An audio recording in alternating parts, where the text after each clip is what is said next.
All right, so today we're going to talk about what I'm going to call my version of the ultimate defensive Glock on a budget. So you have a Glock, doesn't matter what kind of Glock you have, every Glock applies. And you want to make it a more efficient and effective defensive tool. So you want to do some stuff to it that's going to make it a little bit better than a stock Glock. There's nothing wrong with a stock Glock, right? But there's always things you can do to upgrade it to make it even better. Glocks are great, but they're not perfect. Glock perfection is just a slogan. Remember that, guys, okay? There's always things you can do to upgrade them. And I highly recommend them, love them, but again, there's always stuff you can do. Now, you don't have $500 to send your Glock off to a custom shop to have a bunch of stuff done to it. All right, what do? You still want a lot of the advantages of that customized gun. You still want a lot of the efficiency of having a gun that's been upgraded like that in a defensive situation, but you just don't have the $500. Well, the first thing you do is you go buy yourself a police trade-in Glock, okay? Go find yourself a Glock 22, Glock 23. Just Google police trade-in Glock. You'll find several companies that are selling them. And $400 usually tends to be about the range that you're going to end up paying for a police trade-in Glock. That right there saves you $150 right off the top. But let's say even doing that, you still don't have $500 to send that gun off to a custom shop. So what I did with this gun was basically, I found some key upgrades that add to the defensive usability of this gun that give me some good defensive advantages without costing me a lot of money. Total, I spent an extra $150 on this gun.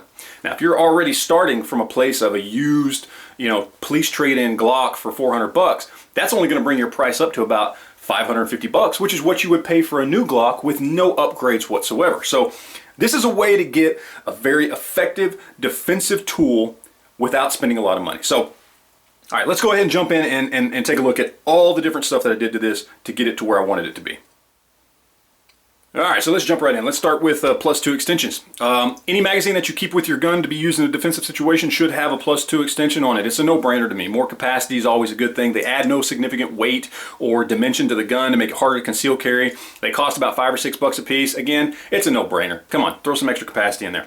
Next up, let's talk about butt plugs. I love butt plugs, at least on Glocks anyway.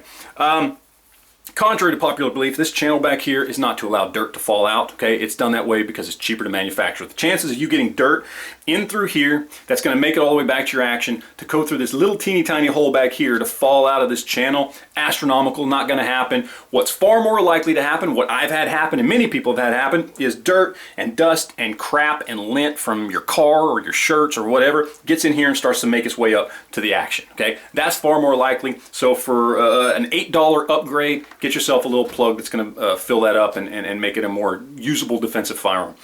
Next up, let's talk about the internal work that I did, which is the polishing job I did to improve the trigger. This is something that I've seen people pay $40 at their gunsmith to have done, and you can do it at home for absolutely free. The only thing you do need is some sort of rotary tool. You can do it by hand, but it takes a lot longer. It's just not worth it. You can get a rotary tool at Harbor Freight for about 10 to 15 bucks. It's not the quality of a Dremel, which will cost you about 30 or 40 bucks, but it will work. And if you do work on your own firearms, you should have some sort of Dremel or rotary tool at home. It comes in handy in many, many ways.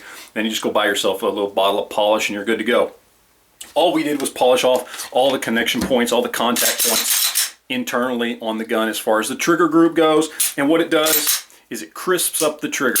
It cleans up the break and cleans up the reset and makes for a very, very nice trigger. It only lightens the trigger probably about half a pound or so, so it doesn't lighten the trigger up a lot, but it makes the trigger much more manageable and much nicer, especially for defensive use. All right, then let's talk about stippling. Now, I did not used to be a fan of stippling until I got my hands on a Glock that was actually stippled, and it makes a huge difference. I'm now fully on board, and I've jumped aboard the stippling bandwagon. It doesn't matter whether your hands are wet or dirty or muddy or bloody or sweaty or whatever. Man, this makes such a huge difference. I can't tell you. I am now a firm believer in stippling your polymer guns because it works, okay? It just works. Now, I paid somebody $40 to do this, somebody local. Find somebody local. Chances are nowadays, just about anywhere in the country you go, all right, somebody local is doing stippling and Cerakote and home gunsmithing, okay? So hop on Facebook, hop on some of the forums, your local gun trader, or even check with your local gun shop and just find out who locally is doing stippling work. I've seen stipple jobs as low as $20 and up to $40 like I paid for this one. The only reason I paid as much as I did is because he came to my house to do a stipple job. I didn't have to even take the gun anywhere, so I paid him a little bit extra for that service. So highly recommend the stipple job on that. And again, you're going to pay, let's say, 20 to 40 bucks to get that done. Don't send it off somewhere to get it done. Have it done locally. Next up, we're going to talk about the sights. Trijicon front sight, just a standard night sight. Rear sight. Okay, we've got a Glock OEM sight, but it's a steel sight. Okay, so I replaced the polymer one with a steel one, and I'll go more into that later as far as why I did that. But a good front night sight. I like the Glock sight picture. That's why I stuck with a Glock OEM. I like what they call the cup and ball sight. Yes, I said cup and ball. Okay, but I like that sight picture. I'm not a fan of 3-dot sights. I think those are poor defensive sights. I'd rather have a completely blacked out rear sight and just a dot up front. For defensive use, not for range use. For range use, 3 dots work great. For defensive use, no. You want a clear distinction between your front and your rear sight. So either black them out or go with something like the stock cup and ball sight or SIG, dot the eye sight or whatever you want. But those are much better for defensive situations in my opinion. Now as far as the steel sight, that goes in conjunction with this piece of mineral tape we have here. It looks ugly, I know, but do you want to spend $150 to send your slide off to have it milled, put some serrations in there and then have them Cerakote it? No, we're talking about doing it on a budget and this works. All right, my advice, go to Home Depot, get yourself a roll of 3M industrial strength mineral tape. All right, grip tape, whatever they call it there.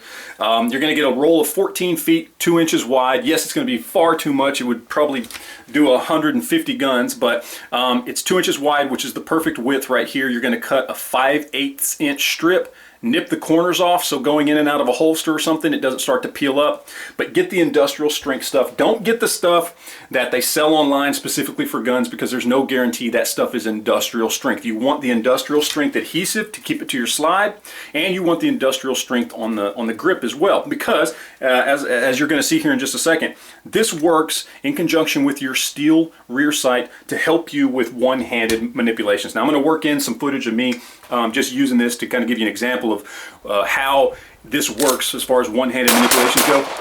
But essentially, you know, if you have to use your other hand for something, maybe you're holding back your child or you're using your other hand to push an attacker back and you only have one hand and you need to manipulate that slide, you need to work the action, okay? Having that grip tape in conjunction with a good solid steel rear sight allows you to do things like rack it off of your jeans. You don't even have to have a belt or a pocket or the side of a door or anything. Yeah, you can do that too.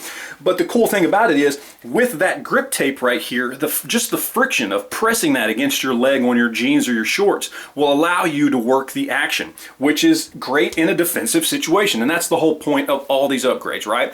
Is to find things that you can do on a budget that are going to really add to the usability and effectiveness of this gun if you ever find yourself in a defensive situation. So there you go, guys. There's all my upgrades. Like I said, spent about 150 bucks on it. Now I did buy this gun new back in the days, but I bought it new I think for like 480 bucks because it's several years old.